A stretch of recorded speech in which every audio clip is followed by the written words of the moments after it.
एक सीट पे सिर्फ 2 जनों का कंपटीशन है। कितने जनों का? 2 जनों का। अपने इस चैनल को सब्सक्राइब कर दो और जुड़ जाओ, बेड़ा पार है, मेरा आशीर्वाद तुम्हारे साथ है, नौकरी लगेगी। भारत के कुल क्षेत्रफल का राजस्थान द्वारा आच्छादित क्षेत्रफल जो सबसे बड़े राज्य के रूप में 10.40 10.41 लगभग 10.5% राजस्थान का क्षेत्रफल है। याद रखना 10.51 नहीं होगा, ये 55 नहीं होगा, ये कितना होगा? 41 होगा। अरावली कौन सी प्लेट से अलग हुई है? देखो, एक इंडियन प्लेट और यूरेशियन प्लेट। यूरेशियन प्लेट ऊपर वाली और इंडियन प्लेट है वो आपके नीचे वाली। तो ये इंडियन प्लेट यूरेशियन प्लेट से अलग हुई थी। उस समय हम कहें कि अरावली है वो आपके किस प्लेट से अलग मानी जाएगी? यूरेशियन प्लेट से। तो ऊपर वाली यूरेशियन प्लेट है। प्लेट टेक्टोनिक के अंदर पड़ता है, भूगोल के अंदर कौन किसके अंदर पड़ता है? Plate tectonic. प्लेट टेक्टोनिक मतलब पृथ्वी के ऊपर जिस धरती को आप देख रहे हो ना, भूमंडल का ऊपरी भाग है, वो कई सारे बड़े बड़े खंडों से बनकर मिलकर के बना हुआ है, वो भूखंड है, प्लेटें कहलाती है। तो यूरेशियन प्लेट होगी। कौन सी प्लेट होगी? यूरेशियन। केवड़ा की नाल, नाल का मतलब होता है दर्रे, है ना, छोटे छोटे दर्रे, पहाड़ी रास्ते, है ना, पासेज जिनको अंग्रेजी में कहते हैं नाल, है ना, क्या कहते हैं? नाल कहते हैं जिन्हें। तो ये केवड़ा की नाल आपके कहां पर है? उदयपुर के अंदर स्थित है। उदयपुर के अंदर ही स्थित एक आपका हाथी दर्रा कौन सा दर्रा है? हाथी दर्रा है। फुलवारी की नाल, यह भी आपकी कहां पर स्थित है? आपके उदयपुर के अंदर स्थित है। याद रखिएगा, केवड़ा की नाल भी कहां पर है? उदयपुर के अंदर स्थित है। अगला प्रश्न, निम्नलिखित कथनों पर आपको विचार करना है और सही उत्तर का चयन नीचे दिए गए कूट के हिसाब से चयनित करना है। आपको डरना नहीं है ऐसे प्रश्न के अंदर। कुंभलगढ़ भोराट के पठार का सर्वोच्च बिंदु है, क्या यह कथन सही है? दिए गए ऑप्शन में।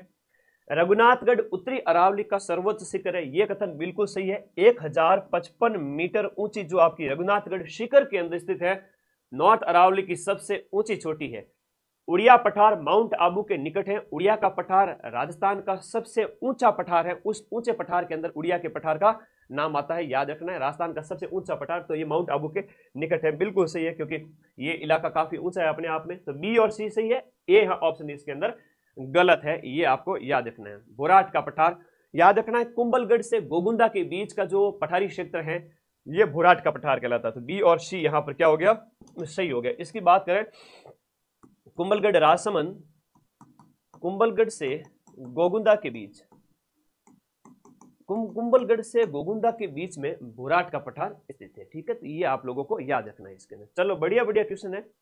केवल यूट्यूब से आपका 4th ग्रेड एग्जाम निकलवा दूंगा। मेरी ये पीडीएफ पढ़ लेना, याद कर लेना बार बार, और ऐप में पढ़ रहे हो तो फिर तो सिलेक्शन है ही है।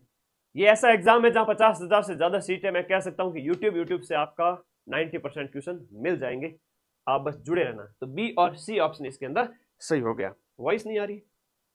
सब कुछ सही तो बेटा ऐसे कमेंट ना करो, है ना, मुझे परेशान करते हो तुम फालतू में, फिर बार बार मुझे कमेंट्स की ओर देखना पड़ता है, फिर क्लास डिस्टर्ब होती है, क्या मतलब है ना। अपनी वॉइस बढ़ा लीजिए, आगे बढ़े अगले। अरे मैथ की भी क्लास लगा दूंगा, चिंता मत करो। 56 बेसिन है वो आपका निम्नलिखित में से राजस्थान के किस भौतिक प्रदेश का भाग है? जो माही नदी का प्रवाह क्षेत्र है दक्षिणी राजस्थान के अंदर, जो कर्क रेखा को 2 बार काटती है, आपने बात करें बांसवाड़ा और डूंगरपुर को उनकी सीमा बना करके चलती है, ये आपकी माही नदी का जो प्रवाह क्षेत्र होता है ना, वो आपका 56 का जो है 56 बेसिन कहलाता है। 56 का मैदान भी यहीं पर स्थित है। आपका जो बांसवाड़ा और प्रतापगढ़ की सीमा पर जो आपका 56 गांवों का समूह है, दलदली क्षेत्र जो है, ये आपका माही बेसिन के अंदर आ जाएगा। राजस्थान का एकमात्र स्थलीय उल्कापिंड प्रहार क्रेटर, जिसे हम कहते हैं MIC, है ना, MIC इंग्लिश में इसको कहा गया है, ये कहाँ स्थित है? रामगढ़ में स्थित है। और पिछले साल इसे रामगढ़ क्रेटर को 2024 के अंदर भारत के भूवैज्ञानिक जो है ना, भारत की इसको एक जो संज्ञा दी गई, इसको भारत के भूवैज्ञानिक स्मारक के रूप में। टोटल 12 है, उनमें से इसका भी नाम है। तो रामगढ़ जो 12 है ना, ये इसका आंसर हो गया। भारत का भूवैज्ञानिक स्मारक, भूवैज्ञानिक स्थल के रूप में इसको 2024 में नामित किया गया था। क्रेटर क्या है? उल्काओं से बने हुए जो जगह जो बन जाती है वो क्रेटर कहलाती है। जैसे पहाड़ के ऊपर जो इस प्रकार का भाग है ना, ये क्रेटर होता है। ठीक है, जहां से ज्वालामुखी फटता है, फिर वो बंद हो गया तो उसमें पानी भर गया तो क्रेटर झील बन गई। तो ऐसी रामगढ़ झील है, आपके रामगढ़ क्रेटर है, आपको महारा में याद रखना। एक लोनार महाराष्ट्र के अंदर है, एक ढाला मध्य प्रदेश के अंदर है। भारत में टोटल 3 क्रेटर है। ठीक है, याद रखना है। ओके, नमस्ते सभी को, नमस्ते। तो रामगढ़ क्रेटर जो 12 के अंदर है। निम्नलिखित में से कौन सा नदी और उनका उत्पत्ति स्थल सही तरीके से सुमेलित नहीं है? कौन सी नदी कहां से निकलती है, उसके उद्गम स्थल का सही सुमेलन नहीं है दिए गए ऑप्शन में। सोम नदी है जो सोम माही जाखम, जो आपको पता है नवा टापरा डूंगरपुर में जाकर के मिलती है। अभी एक प्रश्न आया था फर्स्ट ग्रेड में, 3 नदियां, 3 संगम, 3 त्रिवेणी संगम हो गया, 3 पवित्र स्थान हो गए, ये कहां पर स्थित है? तो ये इसी के बारे में पूछा गया प्रश्न था। तो सोम है वो आपके बिछामेड़ा की पहाड़ियों से निकलती है। कहां से निकलती है? सोम नदी है आपके बिछामेड़ा की पहाड़ियां उदयपुर से निकलती है। तो यहां पर सोम बिछामेड़ा की पहाड़ी हो जाएगी। ये हो गया बिछामेड़ा की पहाड़ी और ये हो गया आपका उदयपुर के अंदर। ठीक है, तो ये पहला ही ऑप्शन यहां पर गलत हो गया। जाखम है छोटी सादड़ी, छोटी सादड़ी कहां है, बड़ी सादड़ी कहां है? बड़ी सादड़ी चित्तौड़गढ़ है, छोटी सादड़ी है वो प्रतापगढ़ के अंदर है। ये कहां पर है? प्रतापगढ़। हाँ, छोटी सादड़ी प्रतापगढ़, एकदम चुप, च से चित्तौड़, छोटी सादड़ी प से प्रतापगढ़, याद हो गया। बनास है वो खमनौर की पहाड़ी राजसमंद से निकलती है और सागी है जसवंतपुरा की पहाड़ियों से निकलती है। तो ये ऑप्शन यहाँ पर एक वाला गलत है। पीथमपुरी झील है वो राजस्थान के कौन से जिले के अंदर स्थित है? बताओ, पीथमपुरी झील है वो राजस्थान के कौन से स्थान पर स्थित है?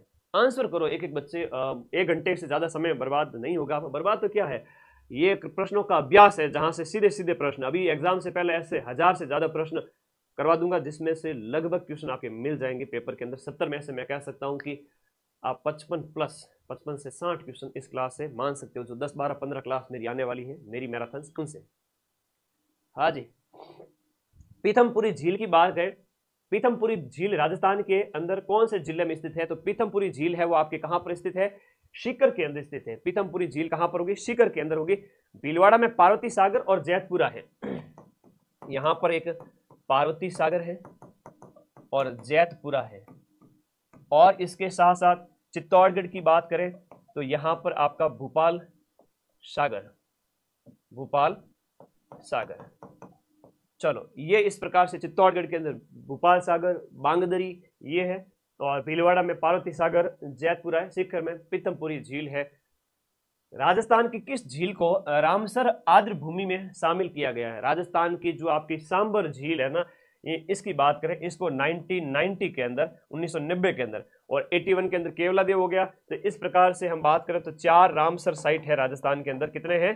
4 आर्द्र स्थल है, और सांबर, केवलादेव, इसके अलावा हम बात करें केवला देव, और एक आपका हो गया मैनार गांव उदयपुर अभी 2025 में, और खीचन जोधपुर यानी फलोदी।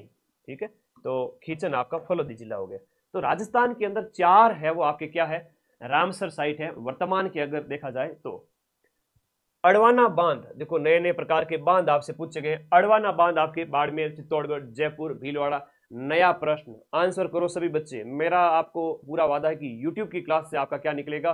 4th ग्रेड का पेपर निकलेगा। बताओ, अड़वाना बांध राजस्थान में कौन से जगह पर स्थित है? अड़वाना की बांध करें, ये तो अड़वाना बांध है वो आपका भीलवाड़ा में स्थित है। अड़वाना बांध भीलवाड़ा में स्थित है, याद रखिएगा, मोस्ट इंपोर्टेंट है अड़वाना भीलवाड़ा में। और नदी जो है कौन सी नदी पर स्थित है? तो नदी आपको याद रखनी है, कौन सी नदी होगी? मानसी नदी होगी। मानसी नदी पर अड़वाना बांध भीलवाड़ा के अंदर स्थित है। आगे बढ़िएगा, नेक्स्ट अगला प्रश्न, कंवरसेन लिफ्ट नहर द्वारा, कंवरसेन लिफ्ट नहर के द्वारा लाभान्वित जिला कौन सा है? तो बीकानेर, गंगानगर, ये पहला ही ऑप्शन इसके अंदर सही हो गया। कंवरसेन लिफ्ट नहर, अलग अलग लिफ्ट नहरें निकाली गई है, उनके अंदर यहाँ पर ऑप्शन जो पहला हो गया आपका इसके अंदर कौन सा हो गया? बीकानेर, गंगानगर। IGNP प्रोजेक्ट जब हम पढ़ते हैं तो उसके अंदर अनेक प्रकार की लिफ्ट नहरों के बारे में पढ़ते हैं। हिंदी और इंग्लिश दोनों की मैराथन जल्दी लगेगी। 4th ग्रेड एग्जाम पास करना, हिंदी, इंग्लिश और जीके वाला पार्ट 70 क्वेश्चंस और उसके बाद में 35 क्वेश्चंस, तो हो गया आपका तो बेड़ा पार 105 क्वेश्चंस का। क्यों टेंशन लेते हो? 3 सब्जेक्ट से 30 सेंटीमीटर की सम वर्षा रेखा जो औसत वार्षिक वर्षा को दिखाती है, किस क्षेत्र से गुजरती है? 30 सेंटीमीटर की सम वर्षा रेखा कहां से गुजरती है? तो जोधपुर हनुमानगढ़ से गुजरती है आपकी 30 सेंटीमीटर सम वर्षा रेखा। अभी 80 सेंटीमीटर वाला क्वेश्चन आया था कुछ दिन पहले, बूंदी है ना, हाड़ौती क्षेत्र के अंदर 80 सेंटीमीटर सम वर्षा रेखा वाला क्वेश्चन अभी पूछा गया था, बूंदी उसका सही उत्तर है। ठीक है, तो ये 80 सेंटीमीटर वाला भी अभी लेटेस्ट एग्जाम में पूछा गया था, तो यह भी आपको याद रखना, अभी पूछा गया था। अभी पूछा गया था, मात्र 5 दिन पहले, मात्र 5 दिन पहले पूछा गया था। 10 सेंटीमीटर की बात करें तो गंगानगर हो गया आपका, बीकानेर हो गया, जैसलमेर वहां से गुजरती है, क्योंकि पश्चिमी राजस्थान में बहुत कम बारिश होती है। आई बात समझ में? ओके। तो ये वर्षा रेखा है। निम्नलिखित में से कौन सी मिट्टी राजस्थान के अंदर सर्वाधिक क्षेत्रफल फैली हुई है? सर्वाधिक क्षेत्रफल की बात करें तो पश्चिमी राजस्थान का जो ये इलाका है, पश्चिमी राजस्थान के अंदर एक तो एंटी सॉल और एरिडी सॉल है ना, एंटी हो गई, उसके बाद एरिडी, एरिडी मतलब अर्ध शुष्क हो गया। तो आपका एरिडी सॉल और एंटी सॉल ये पश्चिमी राजस्थान के अंदर पाई जाती है, शुष्क और अर्ध शुष्क क्षेत्र के अंदर। तो इन मिट्टियों के हिसाब से यहाँ पर ऑप्शन 13 का क्या हो गया? 13 का ऑप्शन नंबर 2 हो गया, एंटी और एरिडी। बी ऑप्शन बिल्कुल सटीक है। निम्नलिखित में से सालार के वन या साल के वन, अब इस साल के वन का जो वैज्ञानिक नाम यहाँ दिया हुआ है वो है बोसवालिया सेराता। इस बोसवालिया सेराता के वन है वो राजस्थान में कहाँ पाए जाते हैं? तो अलवर, चित्तौड़, उदयपुर, शिरई वाला जो इलाका है यहाँ पर इसके वन, सालार के वन देखने को मिलते हैं। ये प्रश्न भी मोस्ट इंपोर्टेंट है, बार बार आता है। अलवर, चित्तौड़, आप ज्यादा नहीं तो थोड़ा माइंड मैप बना ले दिमाग के अंदर।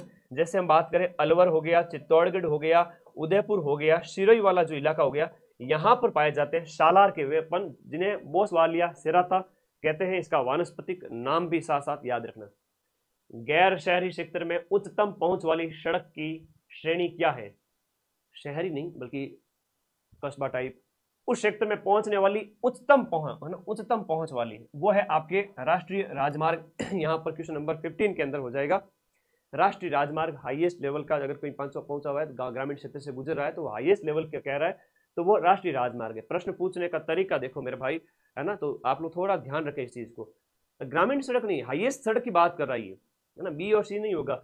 अरे गैर शहरी क्षेत्र में उच्चतम पहुंच, हाईएस्ट कौन सी रोड हो सकती है? ग्रामीण क्षेत्र से गुजरती है, कोई दिक्कत नहीं है इसके अंदर, है ना, ग्रामीण क्षेत्र से गुजरती है। राष्ट्रीय राजमार्ग कहीं गांव से नहीं गुजरते, गांव आ जाते बीच में तो गुजरते हाईवेज। तो ये राष्ट्रीय राजमार्ग में 4 प्रकार की है, वैसे राष्ट्रीय है, राज्य है, उसके बाद में जिला है और ग्रामीण सड़कें। राजस्थान के अंदर 3,17,000 जो है सड़क लंबाई है वर्तमान में, और सड़क घनत्व है वो आपका 92.6 किलोमीटर है प्रति 100 किलोमीटर। तो ये घनत्व जो है हर बार परीक्षा में पूछा जाता है कि राजस्थान का सड़क घनत्व कितना है। अब ये बहुत प्यारे प्यारे क्वेश्चन है, कुछ नहीं करना है, मात्र 15-20 दिन आ जाना मेरे पास। लास्ट में 4th ग्रेड का जब पेपर होगा ना, कसम विद्या माता की, सिर्फ यूट्यूब से 4th ग्रेड निकलवा दूंगा। इतनी बड़ी संख्या में आप लोगों का सिलेक्शन हो जाएगा कि बधाई का तांता लग जाएगा, सर मेरा सिलेक्शन हो गया, मेरा सिलेक्शन हो गया। बहुत आसान है 4th ग्रेड में सिलेक्शन लेना। शर्त यह है कि थोड़ा तो पढ़ना पड़ेगा, सिर्फ थोड़ा सा पढ़ना पड़ेगा और सिलेक्शन हो जाएगा ईमानदारी से। तो सब्सक्राइब कर लो अपने चैनल को, जुड़ जाओ, बहुत सारी क्लासेस देने वाला हूं मैं। उत्तरलाई सिविल एयरपोर्ट, अब ये उत्तरलाई जो सिविल एयरपोर्ट है ना, ये वैसे तो अभी बालोतरा के अंदर आ गया है, और यहाँ अगर हम कहें तो वर्तमान नए जिले के हिसाब से आपका बायतू के अंदर है, और बायतू है आपके बालोतरा के अंदर है। बायतू कहाँ है? बायतू बालोतरा। तो ये आपको याद रखना है कि बायतू के अंदर स्थित है, बायतू है वो वर्तमान में बालोतरा जिला में। तो उत्तरलाई जो सिविल एयरपोर्ट है वो आपका यहाँ पर स्थित है। आई बात समझ में? कट ऑफ बताओ सर। अच्छा कट ऑफ बेटा क्या बताऊं कट ऑफ? 55,000 सीटों की कट ऑफ 60 से 70 लास्ट है, 60, 65, 60, 65।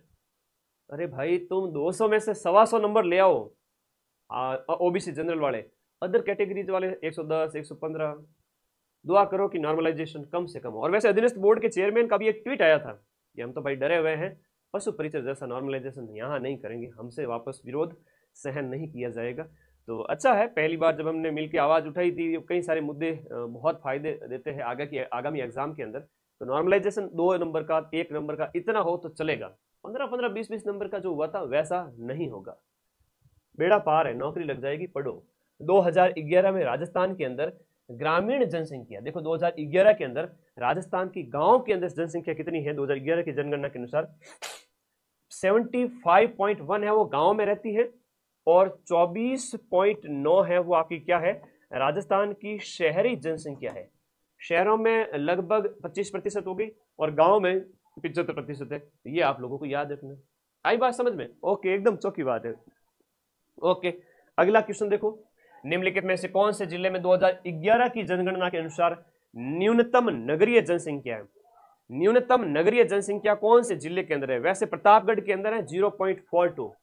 तो लिखो यहाँ पर प्रतापगढ़ है जो आपका सबसे कम है 0.42, वो यहाँ पर ऑप्शन में है नहीं, है ना। 0.42% ही जनसंख्या प्रतापगढ़ के अंदर शहरों में रहती है, लेकिन दिए गए ऑप्शन में जो है वो बांसवाड़ा है कि बांसवाड़ा का नंबर देखा जाए तो 5वां नंबर लगता है, डूंगरपुर, जैसलमेर और बांसवाड़ा। तो प्रतापगढ़ के बाद में डूंगरपुर, जैसलमेर ऐसे नंबर आता है, डूंगरपुर, फिर आता है जैसलमेर और फिर आता है आपका बांसवाड़ा। चूंकि ये दिए गए नाम ऑप्शन में थे नहीं, इसलिए हमने किसको चूज किया, बांसवाड़ा को चूज किया। अब आप कहोगे सर प्रतापगढ़ है, अब प्रतापगढ़ लाऊं कहां से तुम्हारे लिए, ऑप्शन में यही है, तो दिए गए ऑप्शन में बांसवाड़ा हो जाएगा। यहाँ पर बांसवाड़ा का जो है वो कितना हो जाएगा, 0.74 हो जाएगा, 0.74% हो गया। इतनी नगरीय संख्या है। राजस्थान में 2001 से 2011 में ग्रामीण जनसंख्या की दशकीय वृद्धि, देखो क्या पूछा गया कि पिछली जो जनगणना, अभी जनगणना 2027 में होगी है ना, ये 2021 में होनी थी, हुई नहीं कोविड वगैरह की वजह से, तो अभी 2027 में होगी, ये ध्यान रखना, लेटेस्ट अपडेट बता देता हूँ। तो लास्ट जो दशक है वो आपका 2001 से 2011 वाला ही होगा, ठीक है। प्रश्न को समझो, गांव के अंदर जो जनसंख्या की 10 साल की ग्रोथ रेट कितनी थी, गांव के अंदर जनसंख्या की 10 साल के अंदर जो ग्रोथ रेट थी वो कितनी थी, वो थी ओनली 19, आपको याद रखना है 19, नॉट 19.1, केवल 19% जनसंख्या, जो कि काफी अच्छी है ना, ज्यादा है, भारत की 17 के आसपास है। ग्रामीण जनसंख्या की ग्रोथ रेट 19%। राजस्थान के अंदर छपनिया अकाल कब पड़ा था, एक चलता है विक्रम संवत, एक चलता है ईसवीसन। ईसवीसन जो ईसा के जन्म के साथ ही आपका स्टार्ट होता है, आज से 2025 साल पहले। तो छपनिया अकाल 1956 में पड़ा था। विक्रम संवत 1956, विक्रम संवत 1956 में पड़ा था। इसको आप ईस्वी सन में अगर कन्वर्ट करोगे तो कैसे कन्वर्ट करोगे, इसमें से -57 कर दोगे तो कितना आ गया, 1899 आ गया। तो ईस्वी सन कौन सा हो गया, 1899 में। तो वर्तमान में सर क्या होगा भाई, वर्तमान में 2025 चल रहा है और इसके अंदर आप 57 और ऐड कर लो, तो वर्तमान जो विक्रम संवत है वो आ जाएगा, ये आ जाएगा 2082 विक्रम संवत, जो कि वर्तमान में है। अब ये तरीका तुम्हें कौन बताएगा, किताबें तो बोलेगी नहीं। तो वर्तमान में 2082 विक्रम संवत चल रहा है, ये आप लोगों को याद रखना है। वर्तमान विक्रम संवत है वो आपका कौन सा है, 2082 है। वर्तमान विक्रम संवत आपका कौन सा है, 2082 है रे, 2082 है, ठीक है। ओके, तुम लोगों से बात नहीं करता, जीव अमूल जाता। मेरा कहने का मतलब ये है कि रात को पढ़ते पढ़ते 3 बजे क्लास ऑफ की है। कल थोड़ा मतलब रात को ज़्यादा क्लास लेनी पड़ी, सुबह जल्दी क्लास भी थी, तो भाई हो सकता है कि तुम लोगों को लगे ना, बेटा जो चपरासी कर रहा है ना, क्या एसपी स्टूडियो को खानू वाला पता नहीं क्या बोल रहा है, बेटा कमेंट कर रहा है कि चपरासियों क्या हाल है। इधर आ जा बेटा, इधर आ, क्लास में बदमाशी कर रहा है, इधर आ। तो जो तू कह रहा है कि चपरासियों क्या हाल है, अखबार में कई बार खबर आती है, चपरासी के घर मिले 100 करोड़ की संपत्ति, ले अफसरगिरी पर उसने बट्टा लगा दिया। जो अफसर बने उनके पास इतनी संपत्ति नहीं है। अभी मैं सार्वजनिक मंच पर बोल रहा हूँ, क्या पता किसी असामाजिक तत्व ने मेरी ये क्लिप निकाल के वायरल कर दी तो फिर अच्छा नहीं रहेगा। लेकिन सीधी सी बात है, चपरासी को हल्के में मत लेना तुम, चपरासी करोड़ों का मालिक होता है, ठीक है ना। एक बार सिस्टम में घुस जाओ तुम, और कोई खुदा ना करे, खुदा ना खास्ता, ईश्वर ना करे, घर में कोई प्रॉब्लम हो गई स्वास्थ्य की, मम्मी पापा या आपको खुद को या आपके पत्नी को, बच्चों को ना हो, लेकिन हो गई, 50 लाख का खर्चा आ गया, 20 लाख का खर्चा आ गया, गवर्नमेंट एम्प्लॉय हो, इलाज फ्री में। ग्रेड ऑफिसर बोलो, हमको चाहिए फुल इज्जत। अब हम वो लिबर करने वाले बच्चे नहीं रहे, 4th ग्रेड ऑफिसर बोलो इनको। हाँ जी, आगे आ जाओ। तो ये था 1899 और 1900 का साल बात करता है। तो ज्योग्राफी के 20 क्वेश्चन कंप्लीट होते हैं मेरे दोस्तों। भूगोल के 20 प्रश्न में से स्कोर कितना क्या रहा, कमेंट करो फटाफट। कोई नहीं, माफ किया उसको। बेरोजगार को ब्याह कर ले जाने वाली लड़कियां, तुम पढ़ाई तो कर लो, लड़कियां बेरोजगार को क्या ब्याह के ले जाएगी। लड़कियां देवी है, लक्ष्मी है, सरस्वती है। हमारे जैसे नालायक इंसान, आदमी, हैवान, राक्षस, पुरुष आदमी की इज्जत तो सिर्फ नौकरी में होती है।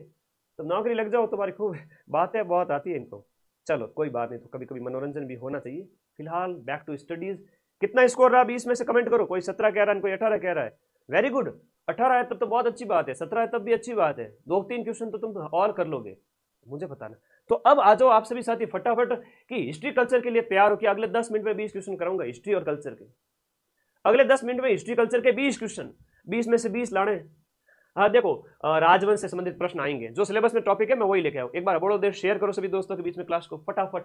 मंडोर प्रतिहार वंश, जो मारवाड़ का मंडोर प्रतिहार वंश है जोधपुर का, उसकी शासक की वंशावली, मंडोर प्रतिहार वंश के किस शासक से वंशावली शुरू होती है, उससे पहले वंश का नाम नहीं मिलता, ये रजिल है। किससे?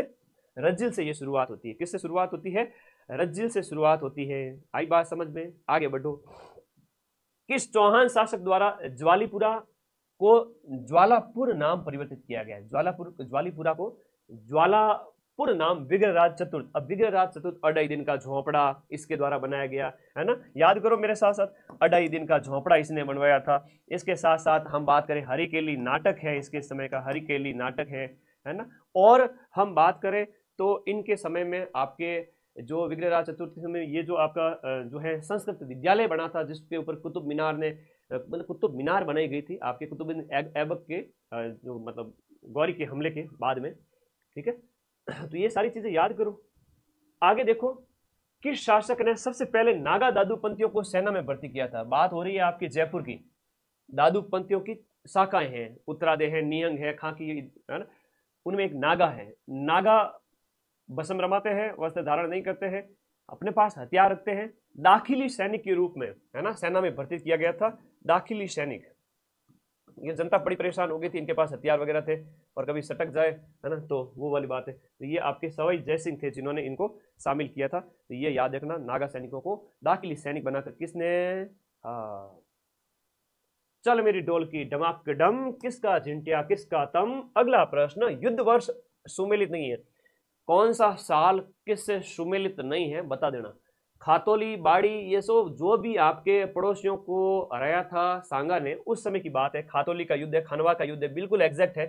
1517 है, 1527 है, सांगा से संबंधित है, ठीक है। तो पहले वाले सांगा के हो गए। फिर समेल का युद्ध है, गिरी सुमेल का युद्ध जो शेरशाह सूरी और मालदेव के बीच हुआ था, वो 1544 में हुआ था। कब हुआ था?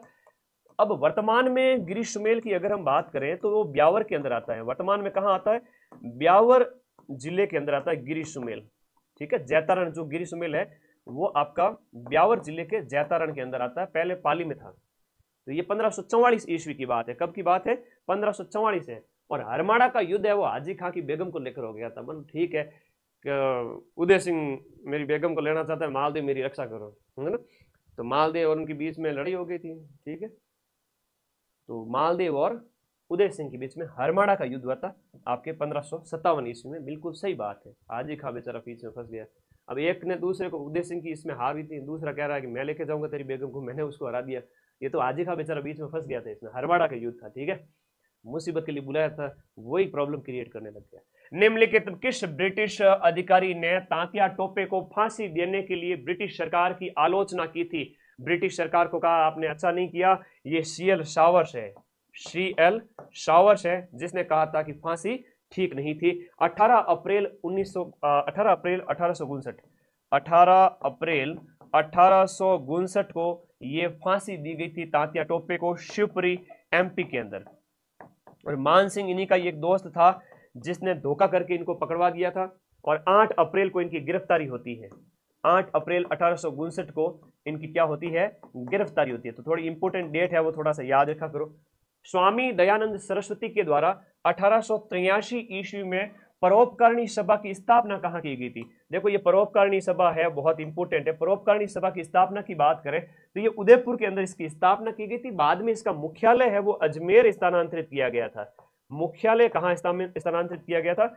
अजमेर के अंदर स्थानांतरित कर दिया गया था बाद में। तो ये बात भी इसके साथ साथ आप लोगों को याद करनी है। आगे बढ़ो, शेयर करो सभी दोस्त। राजस्थान के किस क्रांतिकारी को तिहाड़ जेल में रखा गया था? राव गोपाल सिंह खरवा है, इन्हें टॉडगढ़ किले में कैद करके रखा गया था। टॉडगढ़ किले में कैद रखा गया था और वहां से फरार होने के बाद में उन्हें सलेमाबाद से पकड़ करके और फिर इनको यहाँ पर अजमेर के तिहाड़ जेल के अंदर रखा गया था। तो अजमेर जो जेल है वहां पर इन्हें रखा गया था। राव गोपाल सिंह खरवा सशस्त्र क्रांति के जनक राजस्थान के अंदर, और ये खरवा ठिकाने के जागीरदार थे। बीकानेर राज्य परिषद, ये प्रश्न भी बहुत इंपॉर्टेंट है, बार बार एग्जाम में पूछा जाता है। बीकानेर राज्य परिषद 1942 में रघुवर दयाल गोयल द्वारा है ना, जुलाई 1942 के अंदर रघुवर दयाल गोयल के द्वारा 1942 के अंदर इसकी स्थापना की गई थी, रघुवर दयाल गोयल। तो ये आपको याद रखना है कि बीकानेर राज्य प्रजा परिषद, अब प्रजामंडल के अंदर कई सारी संस्थाओं का निर्माण हुआ, वो भी परीक्षा के लिए बहुत इंपॉर्टेंट है, बहुत इंपॉर्टेंट है। याद को नहीं रहा गुरुजी, याद करना, मंत्र बता दो बेटा, याद करना ही नहीं, इतना ही टेंशन लो जितना बॉडी को शूट करे, इतना मत लो कि प्रॉब्लम हो जाए, पढ़ो उतना ही सिलेक्शन हो जाए, इतना मत पढ़ो कि काम तमाम हो जाए। अपने को मोक्ष थोड़ी प्राप्त करना, नौकरी लेनी है तो वो पढ़ो जो एग्जाम में आता है, दुनिया भर का क्यों पढ़ रहे हो, और वो मैं तुम्हें पढ़ा रहा हूँ। वादा करता हूँ, तुम्हारा भाई तुमसे वादा करता है कि सिर्फ यूट्यूब से 4th ग्रेड निकलवा दूंगा, यूट्यूब के प्रूफ दूंगा, देखना इस एग्जाम में। तो कई बार मजा आता है जब सामने जब कोई एग्जाम ठीक सर होता है तो क्या इसको तो यूट्यूब से निकलवा देंगे। RS है, 1st ग्रेड है, टफ लेवल के पेपर है, तो ऐप से पढ़ो, पटवार है, लैब असिस्टेंट है, रीट है, तो वो ऐप में पूरे साल पढ़ो, फिर लास्ट में मैं सबसे ज्यादा मैराथन करूंगा। सामाजिक सुधारक गोविंद गुरु का जन्म कहाँ हुआ था, इनका जन्म किस परिवार में हुआ था, एक बंजारा परिवार में। देखो ये प्रश्न एग्जाम में पूछा गया है। गोविंद गुरु गोपपालिया, इनका जन्म जो होता है वो आपका 20 दिसंबर 1858 को होता है। बांसिया गांव, बांसवाड़ा नहीं, बांसिया गांव डूंगरपुर के अंदर। देखो 20 दिसंबर 1858 को, 1858 में बांसिया गांव, और हम बांसिया गांव को बेड़सा गांव भी कहते हैं, ठीक है, बेड़सा, और ये आपका डूंगरपुर के अंदर पड़ता है। और इन्होंने संप सभा की स्थापना की थी 1883 के अंदर, ठीक है, संप सभा। तो ये भी विशेष पॉइंट इनके संबंध में याद रखो, संप सभा, एक ही आंदोलन, और फिर 1913 में जो मानगढ़ कांड हुआ था, और उसके बाद में आपका कंबोई, पंचमहल, गुजरात के अंदर जीवन का अंतिम समय बिताया था। इनके बारे में प्रश्न आया हुआ है, बंजारा परिवार से संबंधित है। विलय पत्र पर हस्ताक्षर करते हुए किसने कहा था कि मैं अपने डेथ वारंट पर हस्ताक्षर कर रहा हूं, ये मेरे मृत्यु का वारंट है और इसके बाद मेरी राजशाही चली जाएगी, मैं किसी काम का नहीं रहूंगा। एकीकरण का 2nd चरण, यानी कि पूर्व राजस्थान संघ जो आपकी 9 रियासतें जिसमें मिली थी, तो पूर्व राजस्थान संघ की हम बात करें, इस समय की ये बात है 25/3/1948 को बांसवाड़ा के चंद्रवीर सिंह ने कहा था, ये बांसवाड़ा वगैरह मिल गए थे, उस समय की बात है कि मेरे डेथ वारंट पे हस्ताक्षर कर रहा हूं। वर्तमान कौन सा किस जिले में पड़ता है, कोई प्रश्न नहीं आएगा, मैं तुम्हें फिर से कह रहा हूं, अगर सिलेक्ट होना तो फॉर्मूला बता देता हूं। अभी एक नवीन जिलों का प्रश्न ये पूछा गया था 2-3 दिन पहले, जो प्रश्न पत्र आयोजित हुआ था उसके अंदर नवीन जिलों का एक प्रश्न आया था कि संभाग और जिलों का सुमेलन बताइए, संभाग में जिले कितने हैं। तो रामबाण के पहले पेज पे दिए हुए हैं, तुमको दिए हुए कि नहीं दिए हुए। अगर सिलेक्शन लेना है राजस्थान जीके में तो ये रामबाण बुक जो हर बच्चे के पास होनी चाहिए। 94 60 97 14 50 पर व्हाट्सएप करना है, केवल किताब के लिए, घर मंगा लो, 40 में से 40 आ जाएंगे, और राजस्थान पॉलिटी को मिला लो तो 45 में से 45 क्वेश्चन। तो उसमें यह पूछा गया, तो उदयपुर संभाग के 6 जिले दे दिए गए थे, तो उदयपुर संभाग के वर्तमान में 7 जिले हैं नवीन 41 जिलों के अनुसार। तो मेरे दोस्तों, अब एक चीज तुम लोग क्यों माथाफोड़ी करते हो कि भाई चंबल कितने जिलों से गुजरती है, अरावली के पश्चिम में कितने जिले हैं 41 जिलों के अनुसार, ऐसा प्रश्न नहीं आया है। या नवीनतम आंकड़ों के अनुसार बताओ इस जिले के अंदर कितना क्या होगा, नहीं आया है प्रश्न इतना ही पूछा है कि जिलों और संभाग तक ही सीमित है।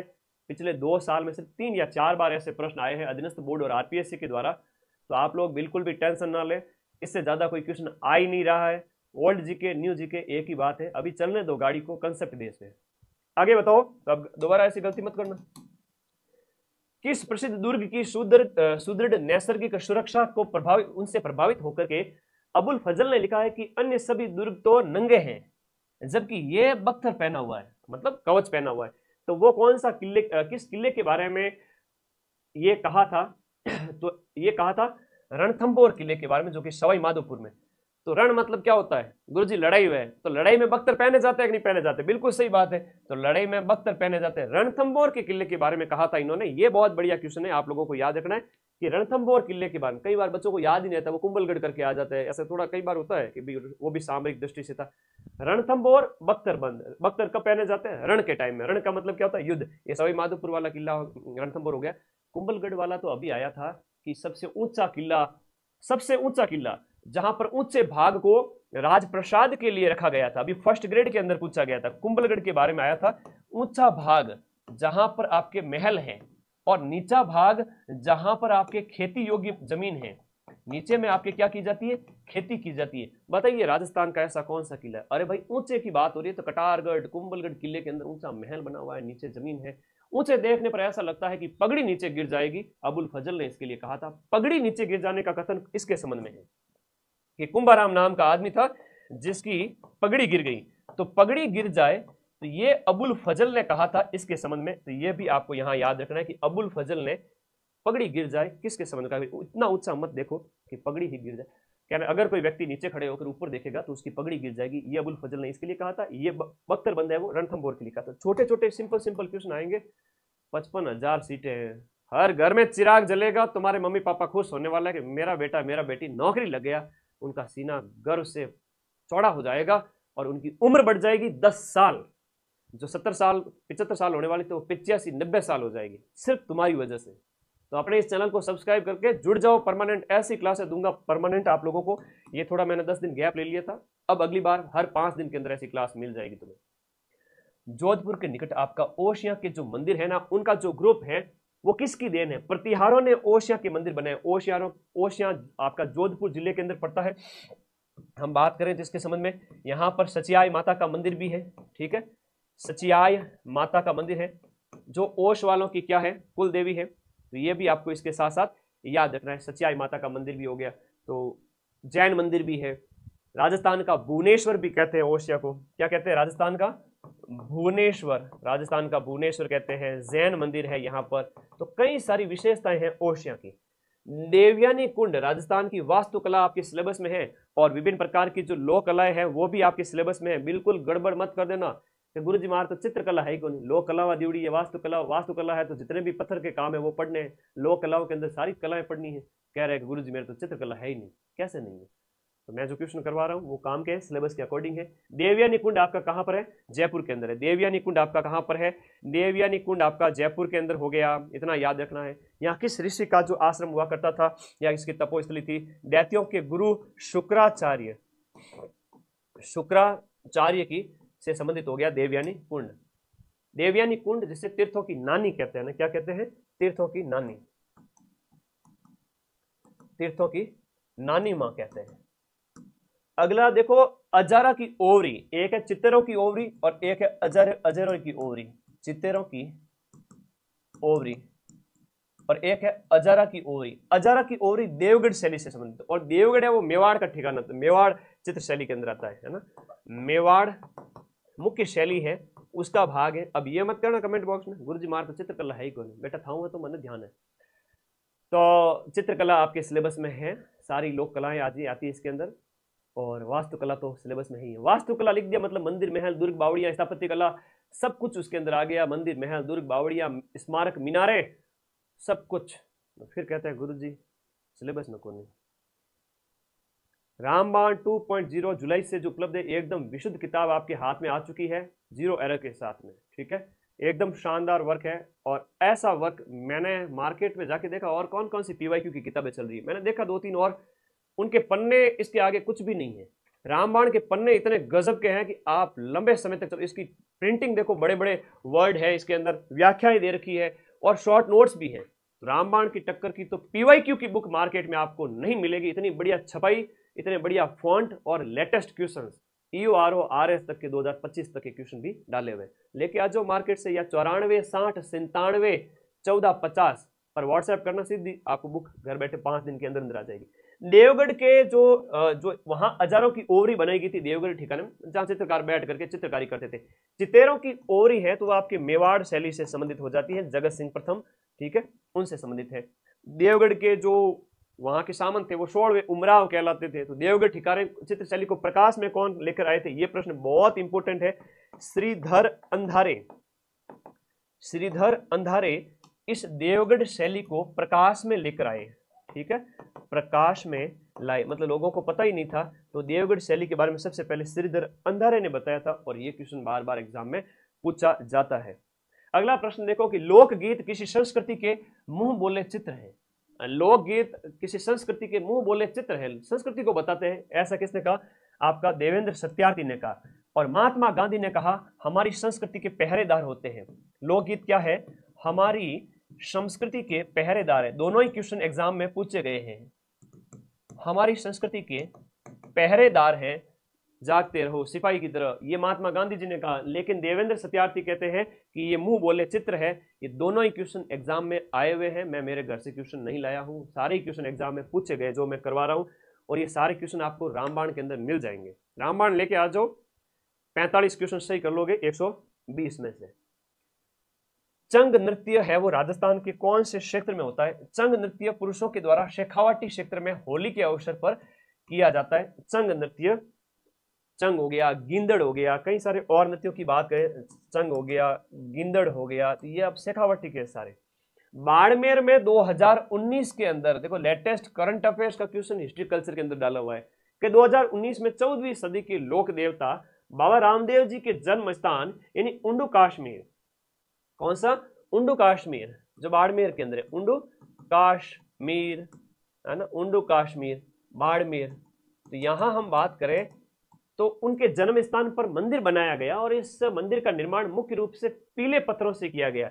जैसलमेर के 600 टन है ना, जैसलमेर के जो है आपके 600 टन पीले पत्थरों से रामदेव जी का मंदिर 2019 में उंडू कश्मीर में बना था। नया प्रश्न है, पेपर में पूछा गया था, और पेपर कौन सा था बता देता हूं, राजस्थान पुलिस कांस्टेबल के पेपर में पूछा गया था 2022 वाले में।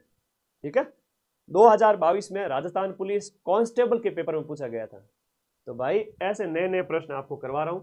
शारणेश्वर पशु मेला है वो कहाँ आयोजित होता है? तो शारणेश्वर, वैसे शरणेश्वर जो नगर है वो शिरोई का ही पुराना नाम है, शरणवशाही। अब ये परीक्षा में आता है कई बार, शरणवशाही नगर इसका पूर्व नाम है। किसका पूर्व नाम है? शिरोई का है। अब ये प्रश्न एग्जाम में आया हुआ है। अब ये रैबारियों का मेला है, इनकी अगर हम बात करें तो ये भाद्रपद शुक्ल 12 को लगता है। रैबारी जनजाति का मेला है ना, रैबारी जाति का। तो हम बात करें तो रैबारी जाति से संबंधित हो जाता है शारणेश्वर मेला, और ये भाद्रपद शुक्ल 12 को आयोजित होता है। शारणेश्वर पशु मेला, रैबारी जाति, शिरोई। शिरोई का पुराना नाम क्या है? शरणवशाही नगर। ये प्रश्न एग्जाम में आया हुआ है। अब बूंदी की कजली तीज है, तो बूंदी की कजली तीज है तो भाद्रपद मास में शुक्ल पक्ष, कृष्ण पक्ष है। बड़ी तीज या कजली तीज है तो वो हमेशा अंधेरे पक्ष याद रखना। छोटी तीज है तो शुक्ल पक्ष है। तो छोटे भाई के जीवन में सुख, छोटे भाई बहन के जीवन में सुख होता है जब तक बड़ा भाई बहन होता है, तो बड़े भाई बहन को स्ट्रगल करना पड़ता है, ऐसे याद करो। तो बूंदी की कजली तीज है वो भाद्रपद कृष्ण तृतीया है। होली है वो आपके फाल्गुन पूर्णिमा को मनाई जाती है। गणगौर है वो चैत्र शुक्ल तृतीया होगी। पर्युषण महीना आपके भादवे के महीने में। 1 2 3 4 बाबा तेरी जय जयकार। 1 2 3 4। आगे आ जाओ दोस्तों, लास्ट हम कमेंट बॉक्स में बता दीजिए कितना क्वेश्चन आपने राइट हुआ। 40 में से स्कोर क्या है? तुम्हें भी, तुम्हारा जीव भी जानता होगा, ईमानदारी से बता देना, यूं नहीं कि बेइज्जती हो जाएगी। अब कमेंट बॉक्स में ये बता देना कि 40 में से कितने नंबर आए तुम्हारे, कितने प्रश्न सही। गोखरू आभूषण मानव शरीर के किस अंग पर पहना जाता है? देखो, जो आपका कड़ा है और मौड़ी है, ये आपके गोखरू हो गया, ये सब कलाई के आभूषण है ना। नौगरी है, नौगरी है, कड़ा है, और ये सब आभूषण कलाई के आभूषण है। कमेंट बॉक्स में बताओ तो मुझे भी तो पता चल रहा है। कोई कह रहा है 39, 40, 33, 24, 29, 37। एक जना कह रहा है 40 में से 42 राइट हो रहा है। वाह, शाबाश बेटे, तेरा कॉन्फिडेंस देखकर तो मेरा है वो कलेजा फट गया पूरी तरह से। लीवर गुर्दा सब तुझे दान करता हूं। आजा मेरे दोस्त, 40 में से 40। अब आपके सिलेबस के अकॉर्डिंग 4th ग्रेड के 5 क्वेश्चन राजस्थान पॉलिटी के, 5 क्वेश्चन इंडिया पॉलिटी के। प्रैक्टिस करने के लिए तैयार हो? आ जाओ फटाफट। राजस्थान विधानसभा की लोक लेखा समिति, जो बड़ी समितियां होती हैं, प्राक्कलन समिति क, प्राक्कलन समिति ख, लोक लेखा समिति, उनमें लोक लेखा समिति के सदस्यों का कार्यकाल कितना है? 1 वर्ष होता है। 15 सदस्य होते हैं इसके अंदर। कितने होते हैं? 15 सदस्य होते हैं। और लोक लेखा समिति राजस्थान विधानसभा की बात हो रही है, उसके सदस्यों की संख्या कितनी हो गई? आपके 15 हो गई। आई बात समझ में ना? तो ये आप लोगों को इस तरीके से याद रहना चाहिए। अगले क्वेश्चन की ओर चलते हैं मेरे दोस्तों। नेक्स्ट क्वेश्चन, संविधान में राज्य के मुख्यमंत्री का जो कर्तव्य बताया गया, वैसे अनुच्छेद 153 से 167 तक है राज्य कार्यपालिका। तो 167 के अंदर मुख्यमंत्री का कर्तव्य बताया गया है। और ये आपको याद रखना है कि राज्य कार्यपालिका के अंदर आपकी दुआ से, और मेरी दुआ तुम लोगों के साथ ही है बेटा, क्यों टेंशन लेते हो, मेरी दुआ तो सबके साथ है। जो इस चैनल को सब्सक्राइब किया हुआ है उसकी नौकरी इसी साल लगेगी। 55,000 fourth grade, 6,000 high court fourth grade, 10,000 constable, REET के 20-30,000 पद हो रहे हैं। इतने पद है, कितना ही पढ़ लो लेकिन गुरु कृपा जब तक नहीं होगी तब तक नौकरी नहीं लगेगी। तो गुरु जी के प्रति श्रद्धा भाव से पढ़ो, सिलेक्शन होगा मेरे भाई। जुड़ जाना अपने इस चैनल को सब्सक्राइब करके। मैं फिर से कह रहा हूं, आप लोगों को हमेशा आगे रखूंगा। विवेक की शक्तियां, उनका प्रयोग करते समय राज्यपाल किसके प्रतिनिधि के रूप में काम करता है? विवेकाधीन शक्तियों की हम बात करें तो ये केंद्र सरकार का नुमाइंदा होता है राज्यपाल, और उनकी शक्तियों का प्रयोग करता है राज्यपाल। है वो बिना मंत्री परिषद से पूछे इनका जो इस्तेमाल कर लेवे, वो होती है विवेकाधीन शक्तियां। अब विवेकाधीन शक्तियां कई बार सीएम की नियुक्ति से संबंधित है, विधानसभा के विघटन से संबंधित है ना, सीएम नियुक्ति से संबंधित होती है कई बार, और जब स्थिति स्पष्ट न हो, और कई विधान जो सभा है उसको भंग करने से संबंधित है। अध्यादेश जारी करने की शक्ति है, अध्यादेश ला सकता है। अच्छा, जो पारित जो विधेयक होता है ना, तो विधेयक को कई बार अपने पास सुरक्षित रख लेते हैं, है ना, राष्ट्रपति की सिफारिश के लिए, है ना, उनके पास भेज सकते हैं। विधेयक को सुरक्षित कर लेना, अध्यादेश।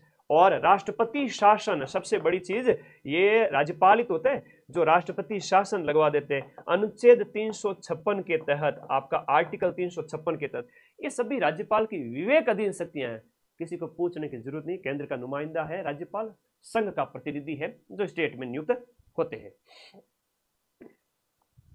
आगे देखो, जिला आपदा प्रबंधन प्राधिकरण। जिला प्रशासन तुम्हारे सिलेबस में स्थानीय शासन नहीं है, सिलेबस देख के क्वेश्चन लाया हूं। जिला प्रशासन या जिला आपदा प्रबंधन प्राधिकरण का हेड जिला कलेक्टर होता है।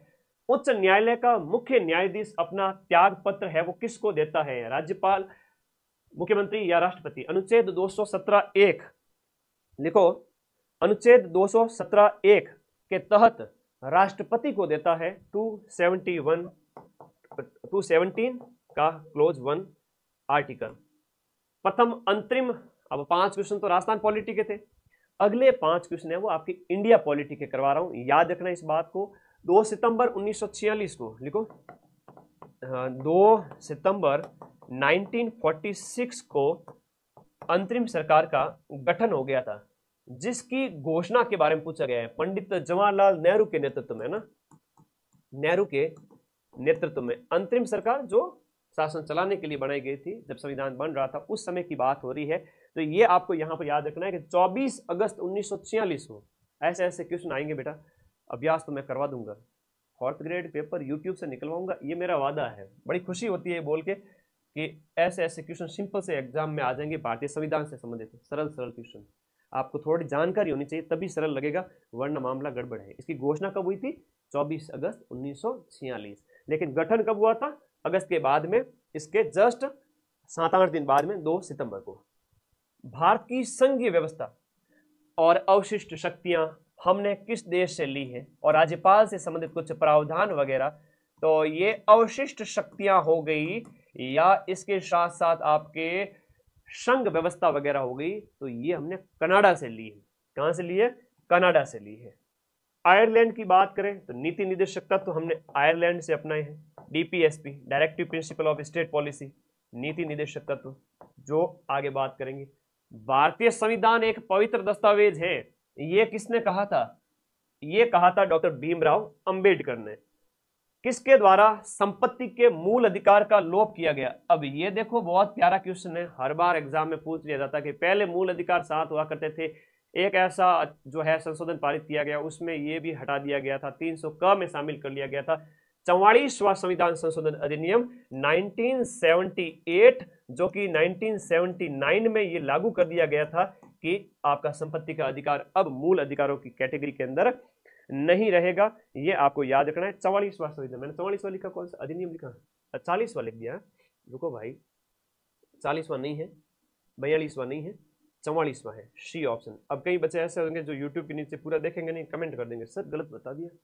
रुक तो जाओ, मुझे खुद पता चलता है कि मैं क्या बता रहा हूँ, मैं खुद देखता हूँ, क्योंकि मेरा फोकस एक्सप्लेन करने पे रहता है। एग्जाम में तुम्हारा फोकस क्वेश्चन निकालने पे रहेगा, ठीक है।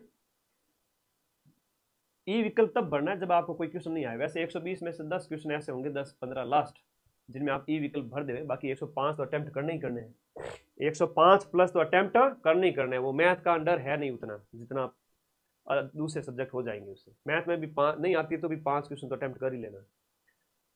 भारत के संविधान के अनुसार निम्नलिखित में से कौन सा देश, कौन सा भारत के शासन के लिए एक आधारभूत है, दिशा निर्देश देता है, directive principle of state policy, that is DPSP.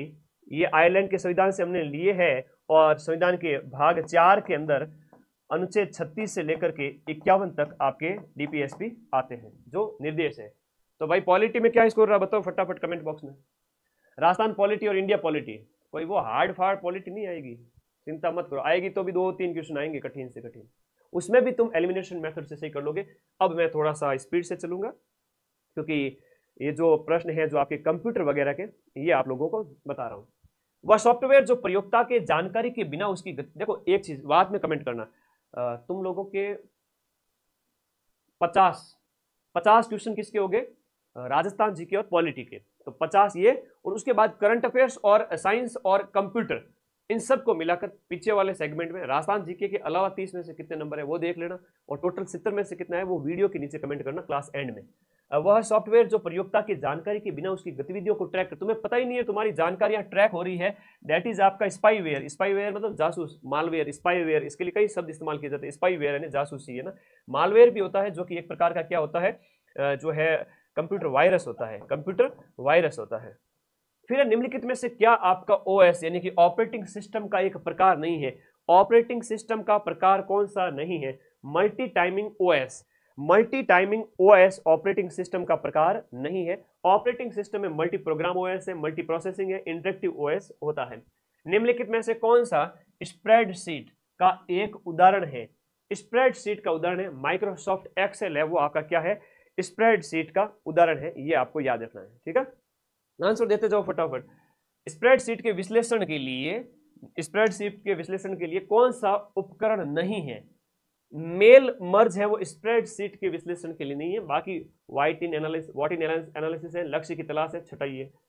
Operating system और यूटिलिटी प्रोग्राम सॉफ्टवेयर के उस वर्ग के हैं, ऑपरेटिंग सॉफ्टवेयर ओएस और यूटिलिटी प्रोग्राम किस वर्ग के अंदर आते हैं और उन्हें क्या कहा जाता है, इन्हें क्या कहेंगे बताओ कमेंट बॉक्स में फटाफट आंसर आने चाहिए सभी के। हाँ जी, ऑपरेटिंग सिस्टम और यूटिलिटी सॉफ्टवेयर आपके सिस्टम सॉफ्टवेयर कहते हैं ना, इनको क्या कहेंगे, सिस्टम सॉफ्टवेयर। बहुत बढ़िया, बहुत बढ़िया, सिस्टम सॉफ्टवेयर। इसका आंसर लाइब्रेरियन के 1 लाख पद भरे हैं, 1 लाख फॉर्म भरे गए हैं, इसके लिए क्लासेस यूट्यूब पर डाली हुई है, उनको आप देख ले, अलग से तुम्हें क्या ही लगो, फिर भी एक लगाएंगे, चिंता मत करो, ये क्लास है उसके लिए है सिस्टम सॉफ्टवेयर। तो आप ऐसे राजस्थान जी के चेंज थोड़ी होता है, देखो ना मेरी राजस्थान जी के लाइव ली हुई क्लास से देख लो, खूब पड़ी है। अब 5 क्वेश्चन साइंस के हैं, मॉडल पेपर 4th ग्रेड के अगले 10-15 दिन के अंदर अंदर मैं आपको मार्केट में उपलब्ध करा दूंगा, एकदम विशुद्ध, और अभ्यास करना, OMR भी उसी के अंदर आएगी, प्रैक्टिस कर लेना, फुल लेंथ टेस्ट आएंगे। ठीक है, तो वो मैं टेस्ट पेपर मार्केट में जल्द ही भेजने वाला हूं। अब आप टेस्ट निकालो, ज्यादा से ज्यादा क्वेश्चन निकालो, पढ़ लिया तो ठीक है, वरना फटाफट थ्योरी पढ़ के खत्म करो, क्वेश्चन ज्यादा से ज्यादा निकालो, 4th ग्रेड निकलेगा, हर बच्चे की नौकरी लगेगी। मैं इस वैकेंसी को लेकर इतना उत्साहित हूँ कि इतने बच्चों का यहाँ पर सिलेक्शन होने वाला, थोड़ा बहुत भी तुम्हारे काम आ जाओ। साइंस के 5 है, करंट के 10 है, आइए देख लेते हैं, 70 का बेड़ा पार करते हैं। निम्नलिखित में से कौन सा रासायनिक परिवर्तन का उदाहरण है, कौन सा या कौन से रासायनिक परिवर्तन, सोडियम क्लोराइड का क्रिस्टल बन जाना, तो सोडियम क्लोराइड को तो वापस ले सकते हो, ये तो भौतिक हो गया। बर्फ का गलना, बर्फ तो वापस से पानी में बदल गया, पानी से वापस बर्फ में आ गया। लेकिन दूध का आस्कंदन यानी केवल बी ऑप्शन आराम से आंसर निकाल सकते हो। और मैं तुम्हें बता दूं, ये क्वेश्चन है वो IAS प्री में पूछा गया था, क्या करूं मैं, इतने सरल सरल क्वेश्चन आज से 10-10 साल 15-15 साल पहले कलेक्टर की परीक्षा में पूछे जाते थे, आज के टाइम में तो ऐसे नहीं पूछे जाते। आज जो तुम्हारा लेवल है ना, वो आने वाले 10 साल बाद में बच्चों को लगेगा कि यार मेरे पापा ऐसे ही डरते थे, या मेरे ताऊ मेरे चाचा ऐसे ही डरते थे, बुआ। तो लेवल से थोड़ा आगे पढ़ लो, थोड़ा डीप में, तो सारी चीजें सही हो जाती है, कोई विशेष नहीं है। निम्नलिखित में से पित्तल, जो धातु वाले टॉपिक आपके सिलेबस में, पित्तल का जो घटक है, पित्तल है वो जस्ता और तांबा से, इससे मिलकर बनता है, जस्ता और तांबा से। रोज लाऊं क्लास, तो रोज तो भाई वन शॉट थ्योरी कर रहा हूँ, सारी चीज़ें तो पॉसिबल नहीं है, लेकिन मैं अभी ऐप में थोड़ा कोर्सेज बाकी है वो करा रहा हूँ, लैब के रीटेस्ट इनके रोजाना मेरी क्लासेस चलती है। मैं जल्दी फ्री हो जाऊंगा, फिर तुम्हारी रोज क्लास लाऊंगा, लेकिन अभी 5 दिन में क्लास आएगी।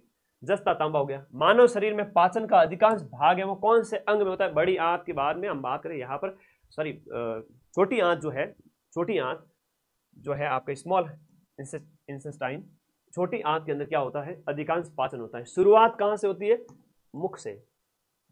शुरू कहां से होता है? मुख में आपकी जो लार है ना वो पचाने का काम स्टार्ट कर देती है। श्वसन क्रिया में वायु के कौन से घटक की मात्रा में कोई चेंज नहीं आता है? जो नाइट्रोजन है ना, इसमें किसी भी प्रकार का चेंज नहीं आता है। मानव मस्तिष्क के, ये प्रश्न भी फर्स्ट ग्रेड वाले में पूछा गया था, हालांकि इसमें थोड़ा सा टिपिकल पूछ लिया गया था कि ये मेडुला ऑब्लिंगुटा कहां पाया जाता है, तो पश्च मस्तिष्क में पाया जाता है। यहाँ मानव मस्तिष्क के निम्नलिखित भाग में से कौन सा एक निगरण और उल्टी से संबंधित है? ये प्रश्न पीछे बहुत पूछा गया था और अभी रिसेंटली फर्स्ट ग्रेड के अंदर वापस पूछा गया था, मात्र 10 दिन पहले की बात है, ठीक है, 10-15 दिन पहले ये क्वेश्चन पूछा गया था आरपीएससी के द्वारा, और मुझे तो ये क्लास अभी मैंने जब इस क्वेश्चन को देखा तो मुझे याद आ गया। और बाकी पीछे के एग्जाम में भी बार बार ये क्वेश्चन पूछा गया है। मेडुला ऑब्लिंगुटा पश्च भाग में होता है, मस्तिष्क का यहाँ, इसलिए तो कहता है छोटा दिमाग होता है, यहाँ मारने का नहीं, ठीक है, यहाँ छोटा दिमाग होता है, पश्च मस्तिष्क। ये आपके सारी क्रियाओं को नियंत्रण करता है। उल्टी है, निगलना है ना, यहाँ जोर से थप्पड़ पड़ जाए तो आदमी उल्टी करने लग जाए, हालत खराब हो जाए, ऐसा कह सकते हैं। मतलब ये कह सकते हैं तंत्रिकाएं इससे बड़ी विशेष रूप से जुड़ी हुई रहती है, और ये आपका उल्टी है, निगलना है, पाचन क्रिया उससे संबंधित जुड़ा हुआ रहता है। मेडुला ऑब्लिंगुटा उसको नियंत्रित करता है। तो ये मशीन आपको थोड़ा दिमाग में सेट करके, खोपड़े की कौन सी मशीन है? ये मेडुला ऑब्लिंगुटा है। तो आपके इस प्रकार से 5 क्वेश्चंस होते हैं किसके? साइंस के। तो मेरे प्यारे साथियों, अब अगले 2 मिनट के अंदर सारे करंट करा दूंगा। राष्ट्रीय शिक्षा नीति एनईपी के तहत किन स्कूलों में हिंदी को तीसरी भाषा में डाला गया है? महाराष्ट्र के अंदर हिंदी को तीसरी भाषा के अंदर रखा गया है। मोस्ट इंपोर्टेंट, क्योंकि मैं इस क्लास को 1 घंटे से छोटी रखना चाहता हूं, तो अगले 10 क्वेश्चन करंट के हैं जो फटाफट कंप्लीट करके तुमको दे दूंगा पीडीएफ टेलीग्राम ग्रुप में। जुड़ जाओ फटाफट टेलीग्राम में। जुलाई में भारत की किस सांस्कृतिक विरासत को यूनेस्को की विश्व धरोहर सूची में 44वीं स्थल के रूप में शामिल किया गया? ये महाराष्ट्र के सैन्य परिदृश्य से शिवगिरी का दुर्ग है, सिंधु दुर्ग है, और ये जितने भी दुर्ग है आपके बहुत इंपॉर्टेंट है मराठाओं के महाराष्ट्र के अंदर, जिन्हें इस 44वें विरासत स्थल के रूप में शामिल किया गया है। भारत का पहला पुलिस स्टेशन जिसको ISO 9001 का प्रमाण पत्र मिला, ये अर्थकुल पुलिस स्टेशन केरल का है। संयुक्त राष्ट्र जनसंख्या पुरस्कार किसको मिला है? ये संयुक्त राष्ट्र जनसंख्या पुरस्कार बहुत इंपॉर्टेंट क्वेश्चन हो जाता है, वेरी इंपॉर्टेंट है, ये आपके वर्षा देश पांडे को मिला है, वर्षा देश पांडे को। खेलो इंडिया यूथ गेम का आयोजन जिसका 7वां एडिशन आयोजित किया गया, महाराष्ट्र इसमें टॉप पे रहा है, और इसके साथ साथ राजस्थान की रैंक इसमें 3rd रही है। ये बिहार के अंदर आयोजित किया गया। राजस्थान का पहला साइबर सपोर्ट सेंटर है वो कहाँ स्थापित, कब स्थापित किया गया? साइबर सपोर्ट सेंटर है आपका 24 मई को जयपुर में स्थापित किया गया। राजस्थान का पहला मधुमक्खी पालन उत्कृष्टता केंद्र देवड़ावास टोंक के अंदर स्थापित होता है। दुर्गेश युवा साहित्य पुरस्कार जेठानंद पवार को उनकी रचना थू जाग मिनक के लिए मिला है। और राजस्थान में पर्यटन को बढ़ावा देने के उद्देश्य से इंडिया ट्रेवल बाजार का जो आयोजन है वो आपका 5 से 7 मई को जयपुर में किया गया। दैट ये आपकी कंप्लीट क्लास होती है।